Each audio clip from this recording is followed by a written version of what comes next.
Sure, sir. Sure. That can be cut later.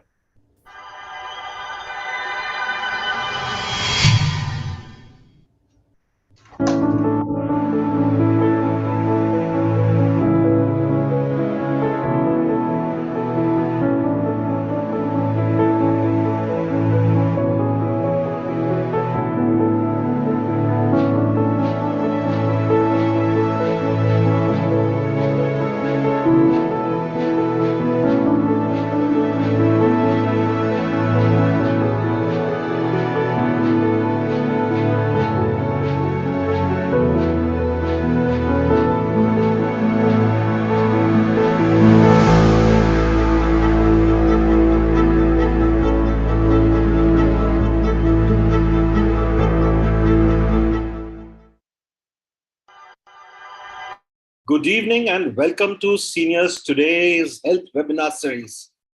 We are here on a bright and sunny Saturday evening, and we are delighted to have here with us Dr. Vishal Khullar. I must confess, every time we have some senior doctors like Dr. Khullar, if you don't see Dr. Khullar's monitor on right now, it's because he was, even as we spoke, even as we connected with him, he was attending to a patient. And it's really unfortunate that we have to pull people out. So those of you who are missing out on Dr. Khullar's attention, very sorry that we are doing this. But of course, a host of people are going to benefit from this. Welcome, Dr. Khullar. How have you been? Good, sir. Thank you. Thank you. Sorry, it got disconnected. There was some problem. No issues. But before we start, I must introduce Dr. Khullar. Dr. Khullar is Director of Cardiothoracic Surgery, Heart and Lung Transplants at the Nanavati Max Super Speciality Hospital in Mumbai. After completion of his super specialization in cardiac surgery in India, Dr. Khullar honed his skills at some of the world's topmost medical institutions like the Cleveland Clinic Foundation at Cleveland and the Mayo Clinic in Rochester in the United States. Dr. Khullar has performed and participated in over 7,000 successful general cardiac procedures, including bypass, valve replacement, complex surgeries of the aorta, including aorta root replacement, ascending aortic replacement, and aortic arch reconstruction, and heart and lung transplants at these prestigious institutions. As you are aware, Dr. Khullar is the Director of Cardiothoracic Surgery, Heart and Lung Transplants at Nanavati. He has been Senior Registrar Cardiovascular and Thoracic Surgery at the Nayar Hospital, which is TN Medical College in Mumbai. Junior Consultant Adult Cardiac Surgery at the Kokila-Ben Hospital, again in Mumbai. Associate Consultant Cardiac Surgery at the Hinduja Hospital. Consultant Adult Cardiac Surgery at Bombay Hospital.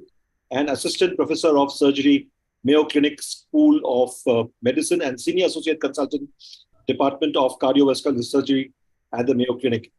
His education is, if I run into his education degrees and the various things he has done, I must confess, I will run out of time. It'll be 6 o'clock.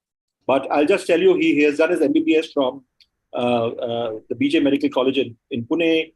He has done his MS in KEM Hospital in Mumbai. He's been at Gangaram Hospital in Delhi, Fortis Hospital in Mumbai, in Delhi, and a host of others in India and abroad. So we are really privileged to have you here with us, Dr. Khullar. Once again, welcome. Thank you, sir. Thank you for the kind words.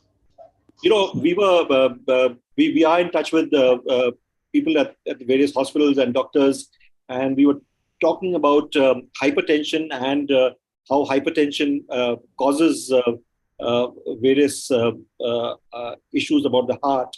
And we thought it would be nice to have you speak about it. So, as always, we have a host of people who have come here and who are watching us on YouTube and various other forums.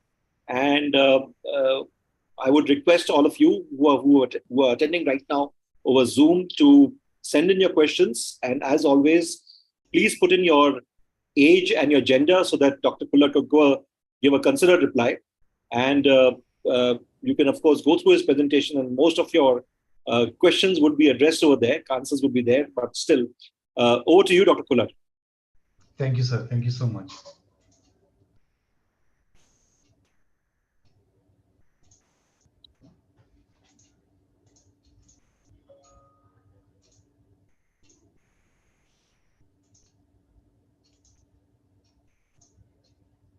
So as Dr. Khullar takes time to get to the share the screen.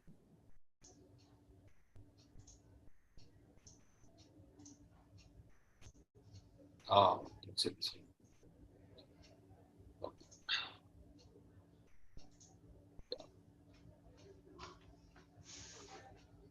So Great. are you able to see the screen now, the Yes, we presentation? are able to see you. We are able to see your screen. We are able to see your thing, or your image in the small thumbnail.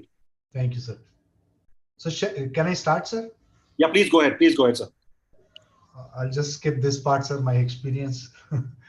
uh, I'm basically a cardiac surgeon trained at Cleveland Clinic, and then I was a consultant at Mayo Clinic for 3.5 years. And then I decided to come back to India. Uh, it's a wonderful journey. It has been a wonderful journey so far. Um so just a cartoon about how does the heart works. As we all know, there are four chambers in the heart. The one on the right side, it's called. I'll take the cursor.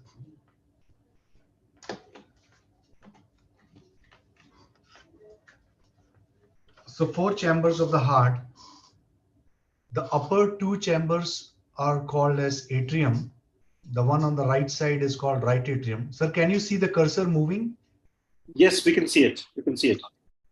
The one on the right is the right atrium, and on the left is the left atrium, obviously. And then we have lower chambers, which are called as ventricles.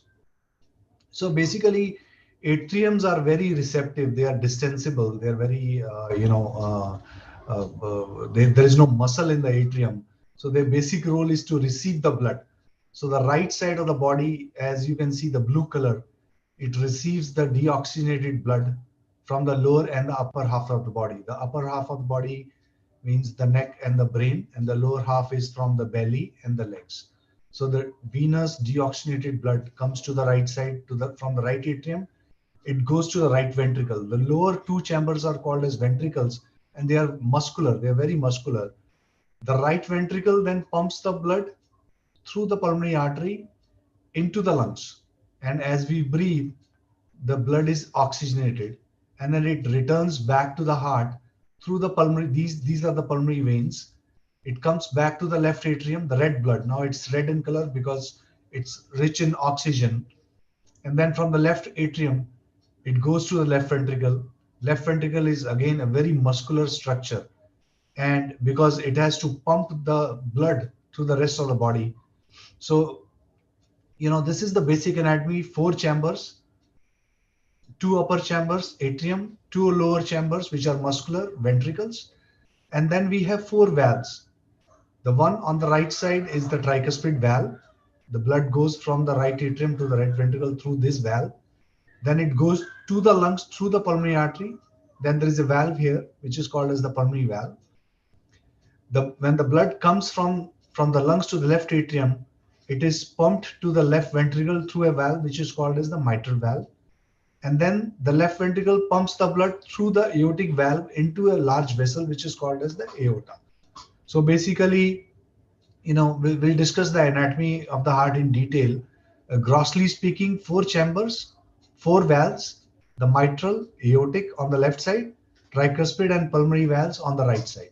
So because there are diseases and conditions which will affect the chambers of the heart, they can affect the valves, and there is a big vessel which comes out of the heart, which is called as aorta, which can be affected by various diseases. And then we have coronary arteries, the blood vessels. Like any organ in the body, heart also needs blood supply. So it gets the blood supply through the coronary arteries. These are the first branches of the aorta, and they carry oxygenated blood to the heart.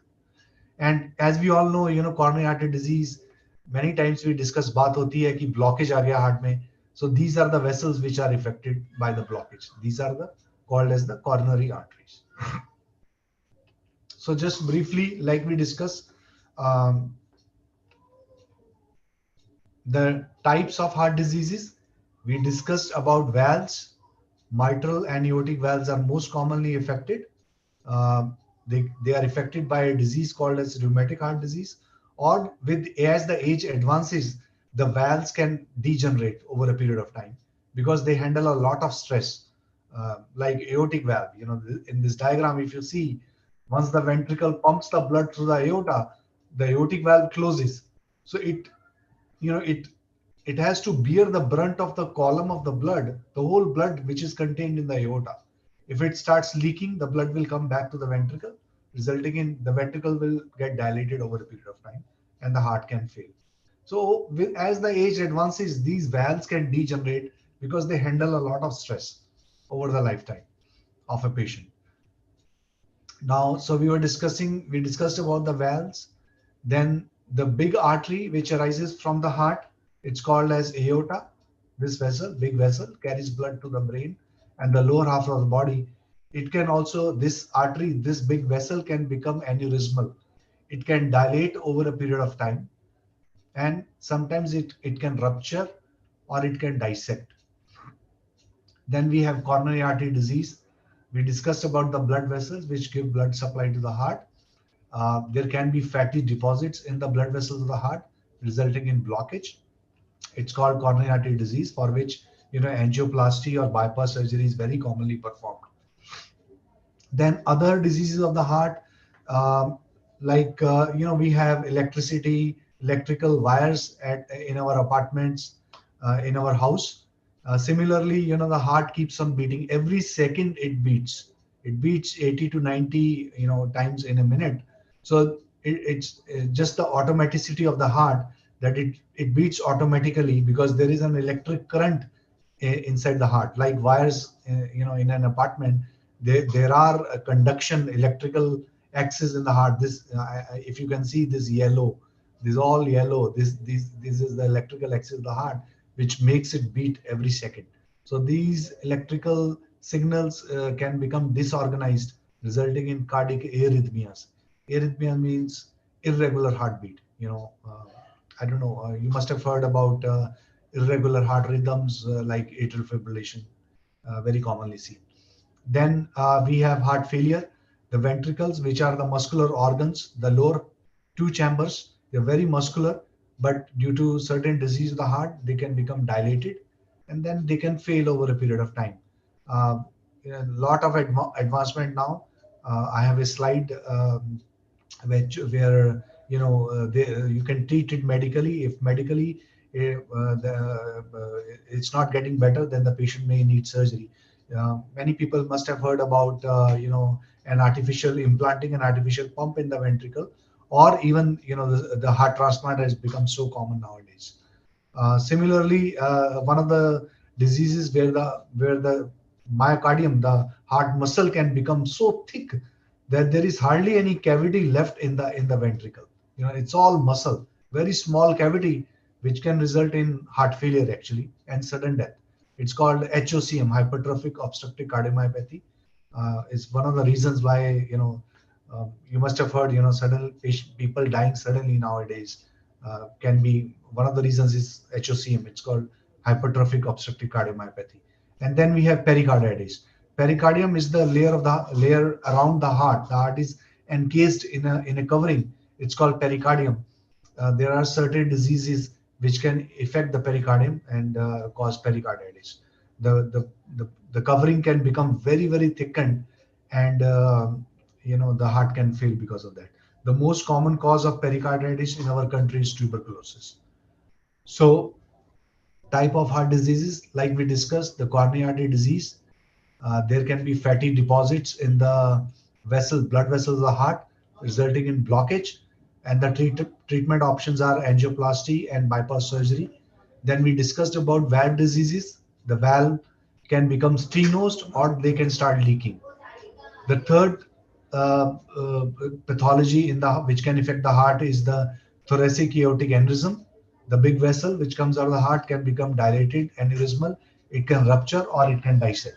Sir, then we discussed about the cardiac arrhythmias, irregular heartbeat due to disorganized electrical signals inside the heart.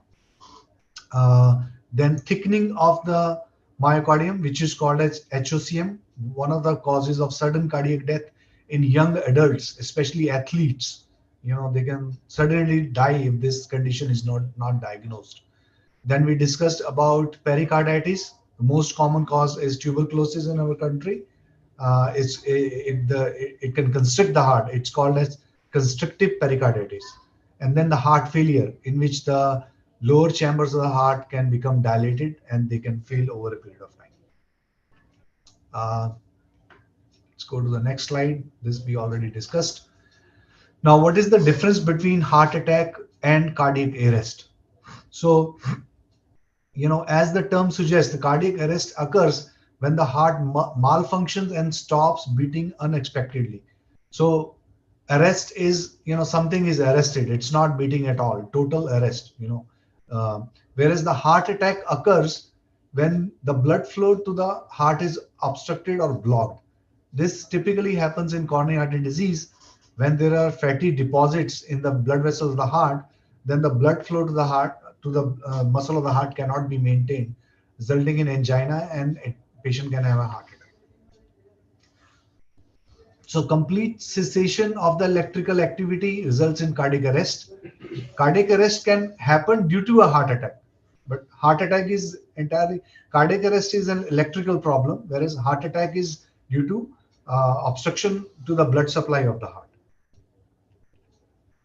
We discussed about heart failure, that dilated ventricles. There are a lot of reasons why a heart can fail. Heart can fail after a heart attack. There can be electrical problems. Patients with hypertrophic obstructive cardiomyopathies, HOCM, in those patients, the heart can fail. Valvular heart disease, if untreated, patients with severe aortic stenosis, severe mitral valve involvement, the heart can fail. Let's discuss about causes and symptoms of heart failure. Uh, I'm sorry. So, you know, the causes of heart failure, it can be a genetic problem. Many times, the main reason, the cardiomyopathies, which we discussed, it runs in families. If you have a family history of heart failure, or if somebody has a family history of sudden death in the family, those patients, the family should be screened of any possible, heart defects, or, cardiomyopathies, hypertrophic obstructive cardiomyopathy. The family members should be screened because this disease can run in families. Even coronary artery disease is such a common disease. Genetics is, it's one of the factors which can really affect the blockages, how fast the disease happens. There's so many causes of coronary artery disease, but genetics plays a huge role. If you have a family history of bypass surgery has been done, grandfather, father was operated, you should be careful, because there are things which are under our control, there are things which are not under our control. For example, um, you know um, how much cholesterol we take, what kind of a diet we take, do we smoke, do we control the hypertension, diabetes mellitus. All these things are under our control, but if you have bad genes, unfortunately, if there is family history of heart disease, these are some of the things which are not in our control. So we can control those factors.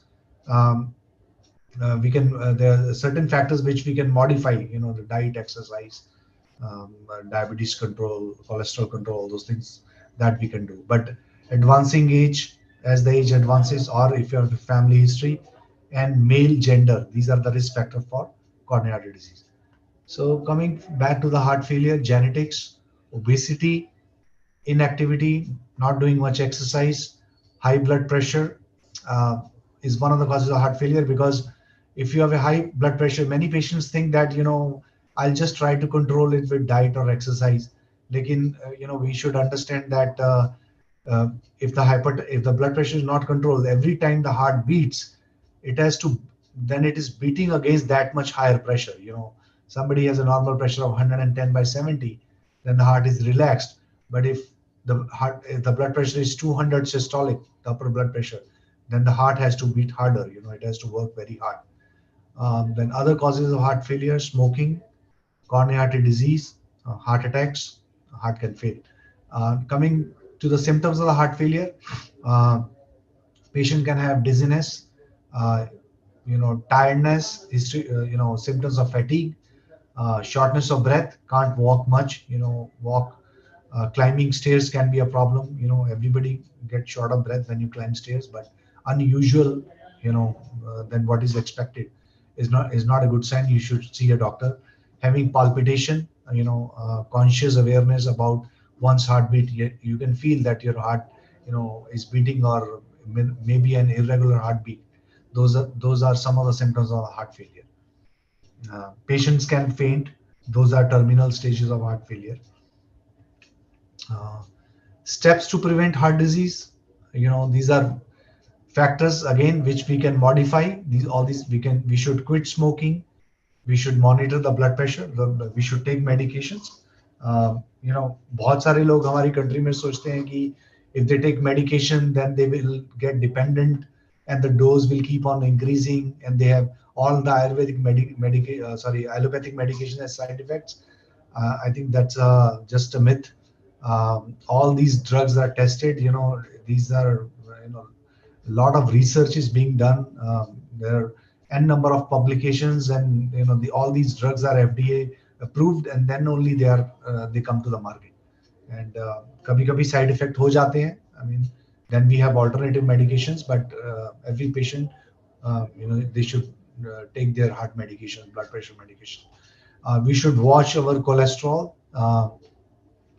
In this, I always tell my patients that patient with heart disease, they feel very happy. They will say, "Oh, my cholesterol is less than 200, so it's normal. So I don't need to take medication." But patients with heart disease, valve replacement was done, bypass surgery was done, or anybody in the family had undergone surgery or angioplasty. Excuse me. The LDL cholesterol. See, there are different type of cholesterol components: HDL, LDL, VLDL, total cholesterol. LDL is the bad cholesterol. So the level of the LDL cholesterol has to be less than 70 in Asian population. So many people think that the normal level of LDL cholesterol is 100 and mine is bang normal. Mine is 90. So, and that is not true. If you have a family history of heart disease, or if you have even a mild plaque, some blockage in the arteries, the LDL cholesterol has to be less than 70.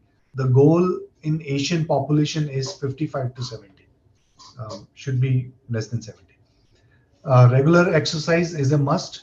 Should spend at least 30 minutes to 45 minutes every day. Uh, Eat better, eat healthy, fried food, lot of butter, high cholesterol stuff, saturated fatty acids, or a lot of calories. Even eating nuts, almonds is fine. बहुत सारे cashew nuts and all those things, those are not good. They are very rich in cholesterol. They should be avoided. Anybody who's diabetic, or even if you are a non-diabetic, blood sugar should be under control. Taking too much sweets is not good for heart health. Maintain a healthy weight, and like we discussed, quit smoking. Treatment of heart failure, drugs. There are a lot of new drugs which you can take. Um Salt intake should be less, because the more salt you take, it will retain water, and that can affect your heart. Maintain a healthy body weight. Change your diet to include more fruits and vegetables, and consult your doctor if you have a history of, or a family history of heart disease. Then surgical treatment. I mean, if you have blockages, then you need angioplasty or bypass surgery. If your valves are diseased, degenerated, then patients may need a valve repair or a valve replacement. Specifically for heart failure, nowadays we have artificial pumps. These are called left ventricular assist devices. And One of the treatment options for advanced heart failure. And then we have heart transplantation. Uh, Lot of donations are happening in our country. I'm very proud. Southern part of India, a lot of organ donation drives now, heart and lung transplants. These are cadaveric donation programs, and the heart transplantation and lung transplantation are picking up in our country. Uh, LVADs, it's an artificial pump, and it helps the heart to pump blood uh, when the ventricle is failing. And then we have heart transplant. I would not go into all the details of the heart transplant, but this is one of the options. Uh, then we have, lung diseases.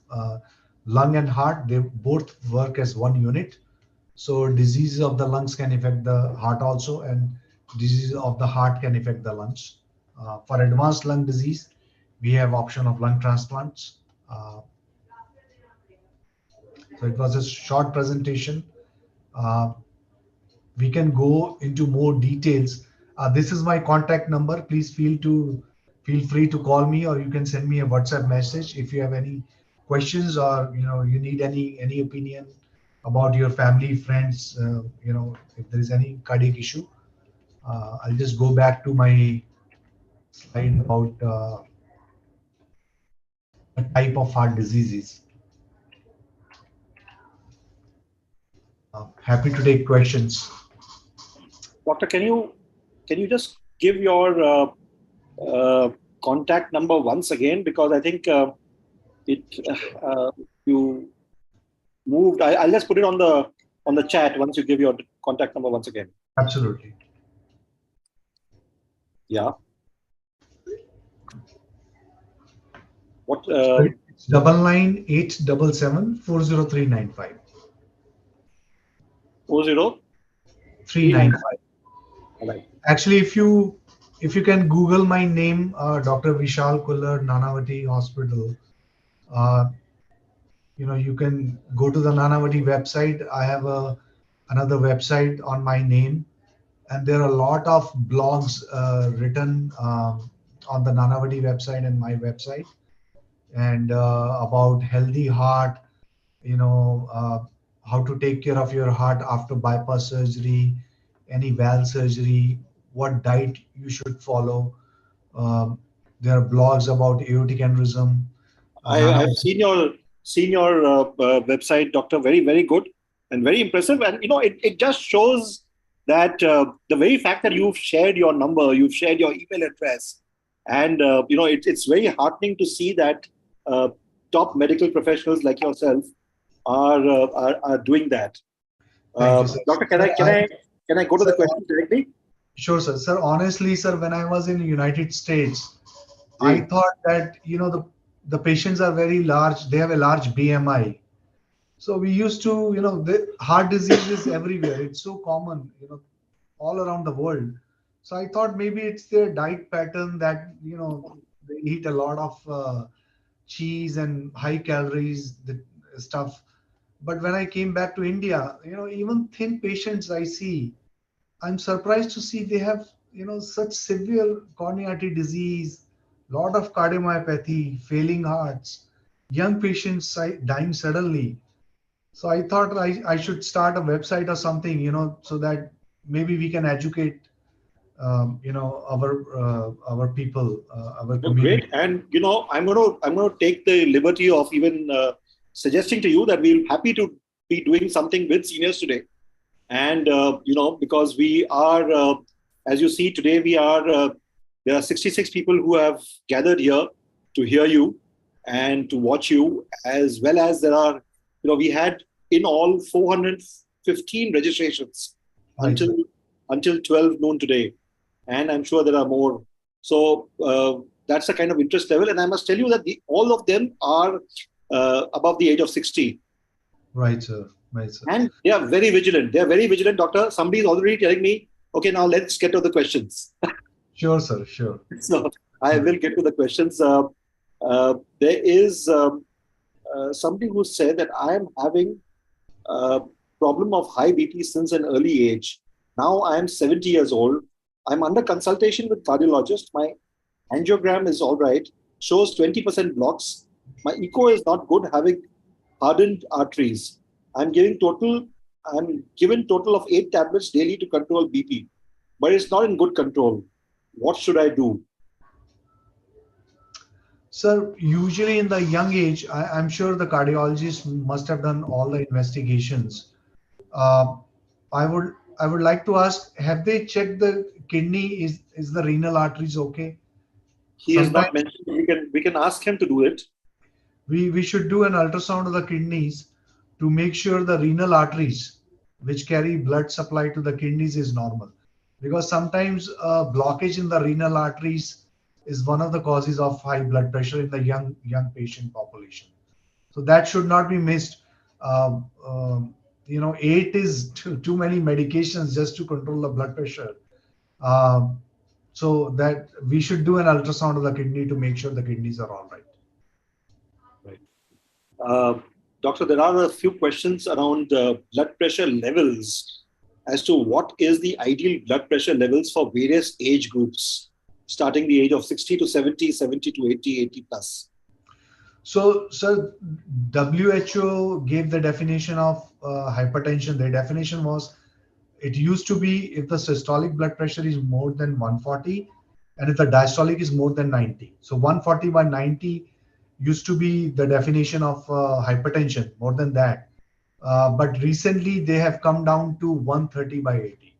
So anything, even if the diastolic pressure is 86, 84, they call it as mild hypertension, and it doesn't depend upon the age group, the age bracket.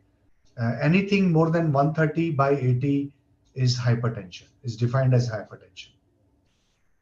Right. Thank you. There's Mr. Shrikant Kulkarni, who's 71. He says, for a person having chronic AR, how low is diastolic acceptable? Is it okay if it goes as low as 50 or 40? Sir, usually, so the AR is aortic regurgitation. Remember, we discussed about mitral and aortic valves, which are present on the left side of the heart. So AR, when we say AR means aortic regurgitation. That means the aortic valve is leaking. So the blood is coming back to the heart. Usually, so there can be regurgitant lesion where the valve is leaky, or there can be stenosis of the valve where the valve has shrunken down. So aortic regurgitation usually is tolerated very well as compared to aortic stenosis. But over a period of time, because the blood is continuously leaking back to the heart, the left ventricle starts distending. It starts dilating, and then eventually it will fail. So I would say that the having a low diastolic blood pressure tells me that the aortic regurgitation is worsening. Excuse me. So there is no such number because the low diastolic pressure is due to low peripheral vascular resistance. So the arteries of the legs are getting, they are uh, they're getting kind of dilated because of aortic regurgitation. So I would say any patient, if the echo, there are certain criterias which we follow, which we see on echo when we say that, oh, this patient has severe aortic regurgitation. If the patient has severe aortic regurgitation, the valve is leaking badly, surgery should be done because the ventricle will distend and eventually the heart will fail. If you have symptoms of shortness of breath and you have severe aortic regurgitation, irrespective of diastolic blood pressure, the patient needs surgery. Thank you. We have a question from Mr. Anil Kumar Chopra, who's 73. He asks, what are the symptoms of blockage? How can it be diagnosed early stage? And is it essential to take ecosprin if suffering from high BP or diabetes? Yes. So coming to the first question, the symptoms of coronary artery disease blockages is the typical symptom is angina, which is called chest pain radiating to the left arm. But there are so many different presentations of this disease. You can have chest pain radiating to the throat, to the jaw. radiating to the left arm, even radiation of pain to the right arm. Epigastric pain means pain in the belly, in the stomach. Many patients think that, oh, it's just acidity, I should stay at home, I'll take a the one of the acidity medications and I'll be fine. So pain radiating to the back. um, Many patients are asymptomatic.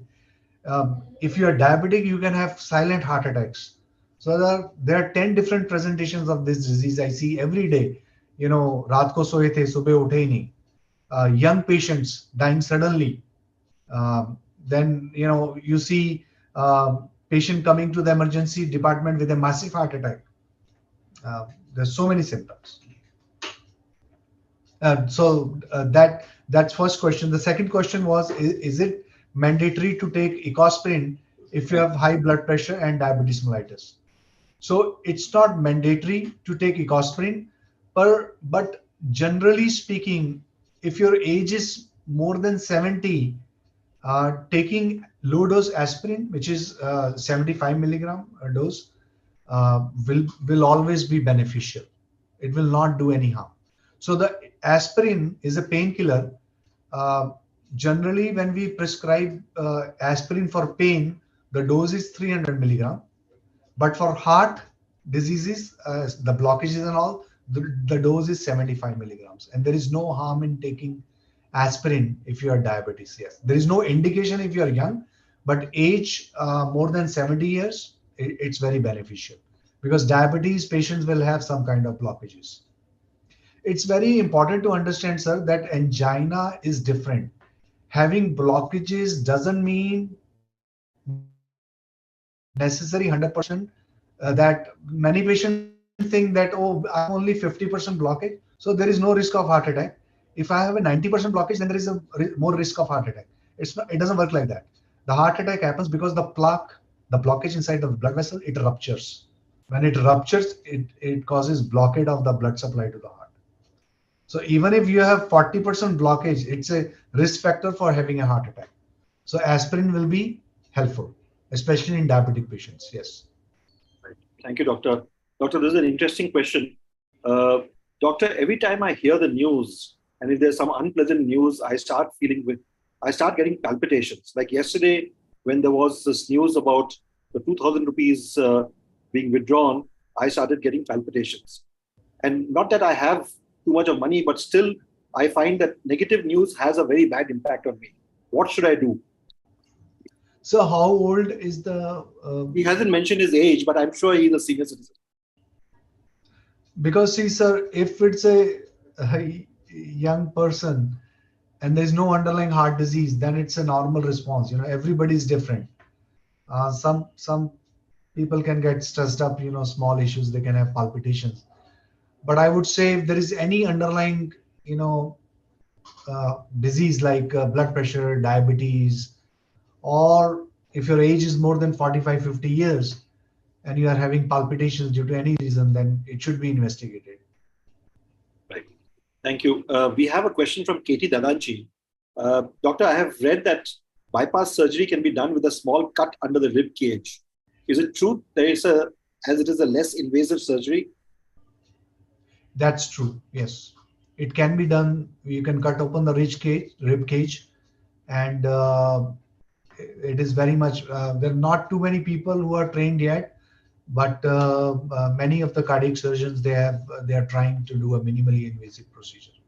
And another question that she asks is that we were told that more than cholesterol, we should lessen triglyceride, as that causes heart attacks. Is that true?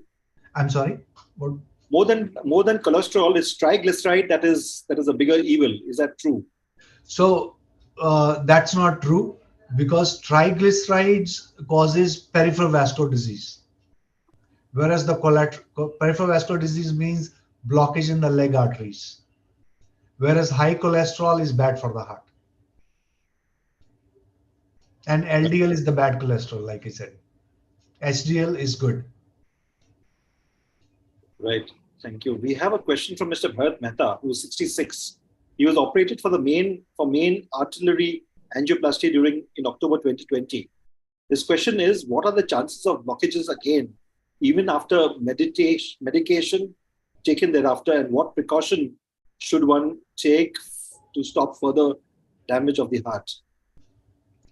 So, sir, he underwent angioplasty, correct? Not surgery. That's right. And that was for left main coronary artery disease. You said left main. That's right. Is the patient diabetic, sir? Well, he hasn't mentioned. He was operated for the main arterial angioplasty during October 2020, is what he said. He hasn't mentioned whether he is diabetic or not.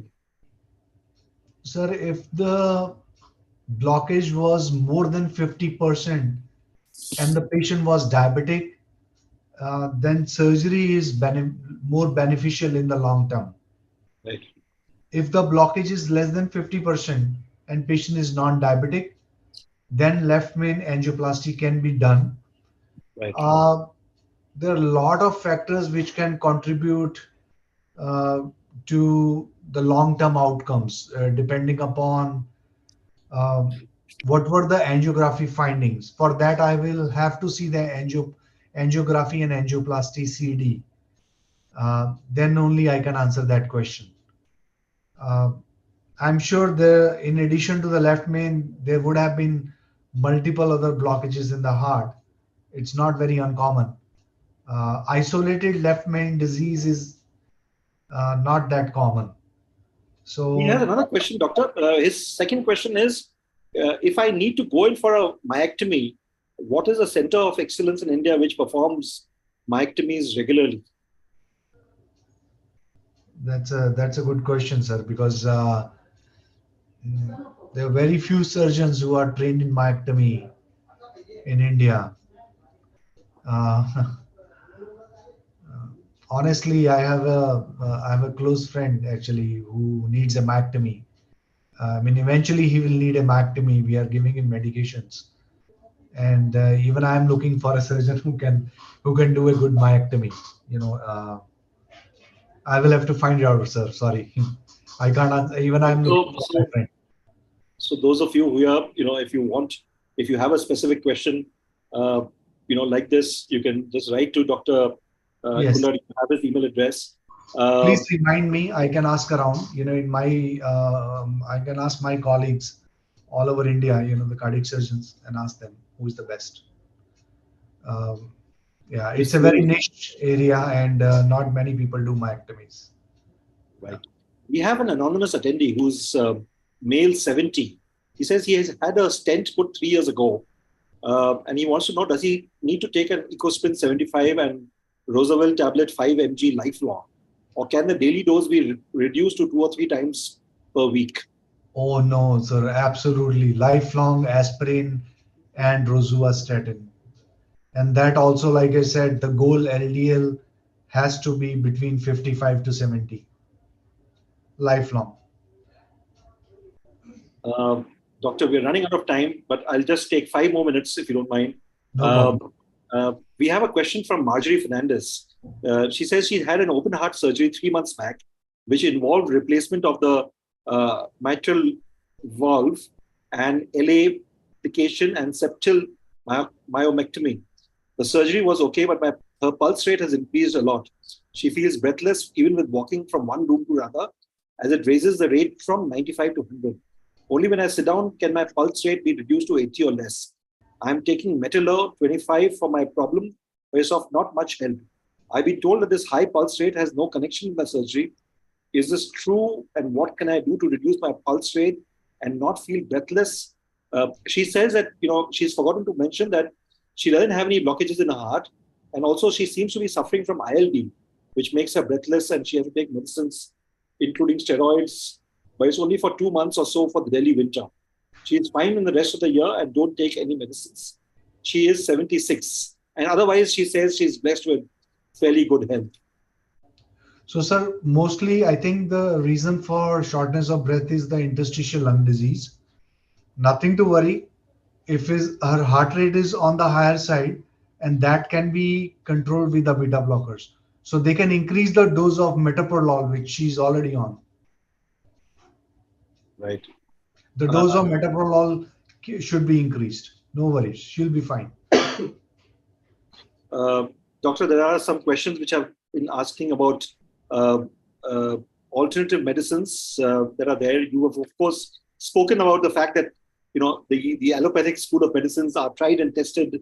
There's a lot of clinical research. But what is your broad advice to people who might look at some alternative medication?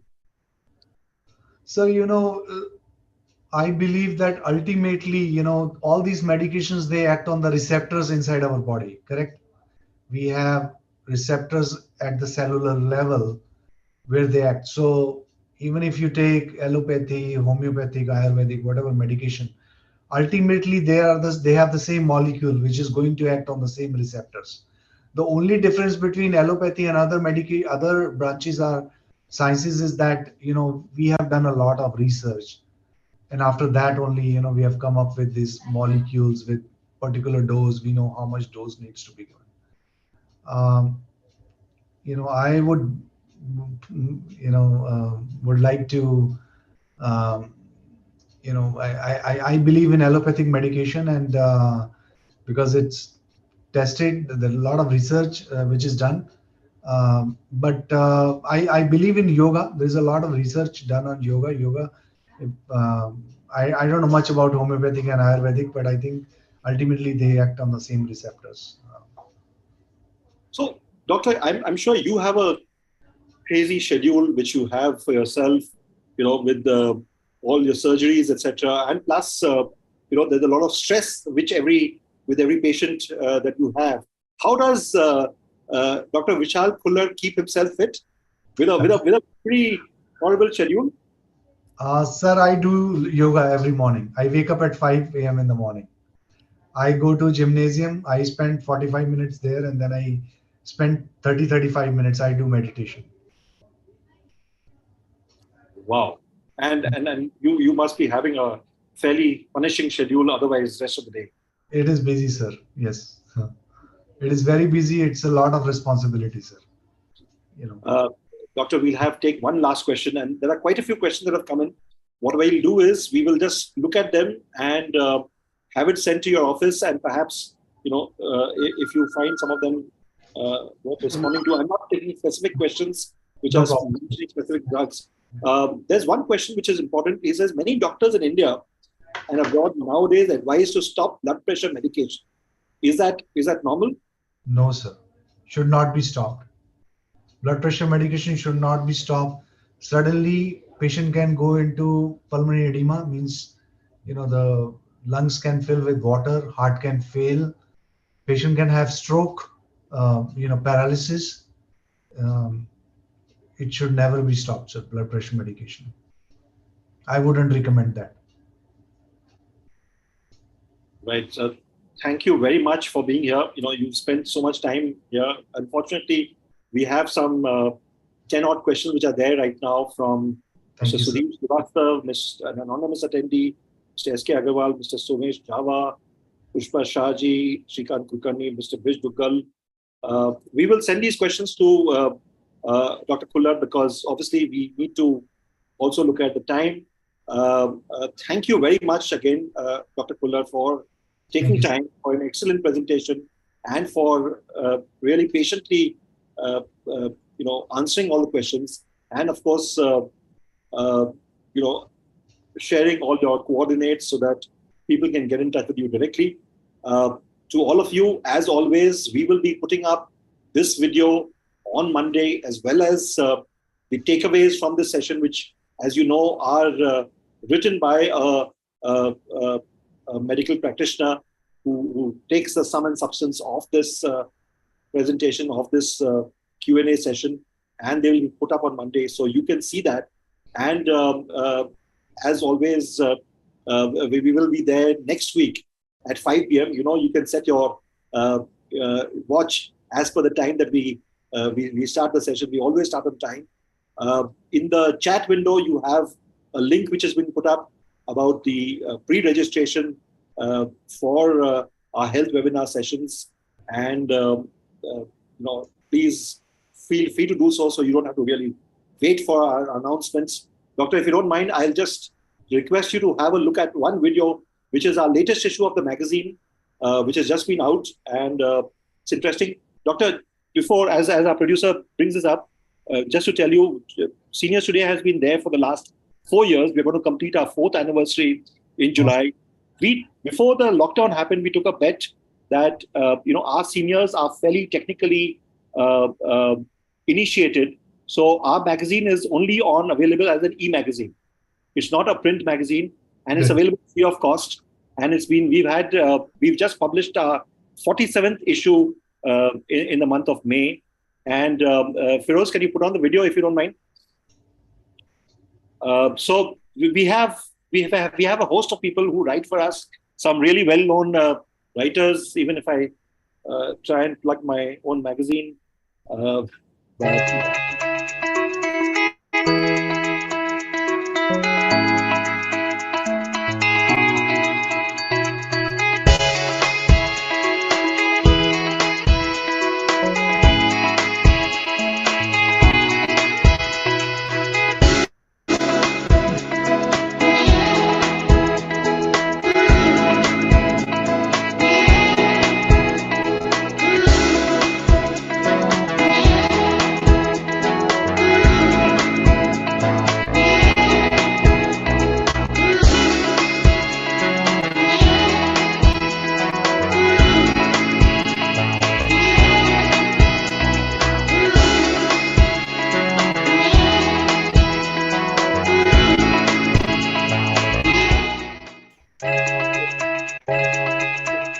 Thank you for watching this, Doctor. Nice. As you see, our cover story is talking about, what do people do? And the whole thing about keeping the marriage warm, for people who have been married for 40 years, 50 years, 60 years, how do you ensure that there is some excitement in the marriage which is there? So we are looking at fairly relevant issues for the senior citizen of today. It's not just about pensions and those kind of articles. We are looking at lifestyle issues that are there in the magazine. Thank you very much, Dr. Khullar, once again. Thank you to the team at Nanavati Max Hospital for facilitating this. And goodbye, and see you again at 5 p.m. next Saturday.